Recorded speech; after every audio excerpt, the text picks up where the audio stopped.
I mean, I've seen people take maple trees and totally bare root them. I'm not quite as brave, but I've seen people try to maples and not have any soil left on them. I've seen it done with azaleas too, and I won't do it with an azalea either. So, but you want to get a lot of this surface stuff because this is when you replace this is where your water is going to flow through. So, all right. See all the roots? So we're going to be cutting some roots out here. You can tell this has not been potted. What's basically happening is these roots have been sort of like winding around. So, if you haven't done this and you're like me, you're probably thinking, I'm going to kill that tree for sure. Just haven't started doing that. Yeah.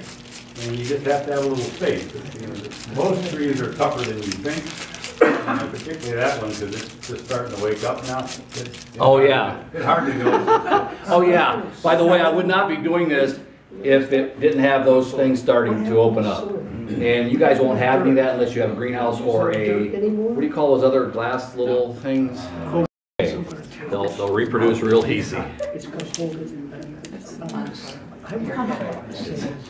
a little scary sometimes, but once you've done a couple and they start growing again, then you'll say, okay, what was I worried about?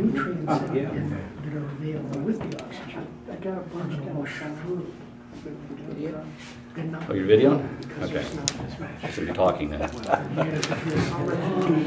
All right, then what you want to do is you want to go through and you want to inspect roots. And if you got any damaged roots or if you got any black roots that, or any really big heavy roots underneath here, if I found a really heavy root under here, I would cut it out.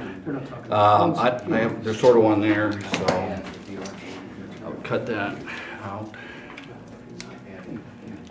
Get the heavy roots out so you make room for the fine roots. And from what Carlton was saying earlier, those fine roots are created by this material.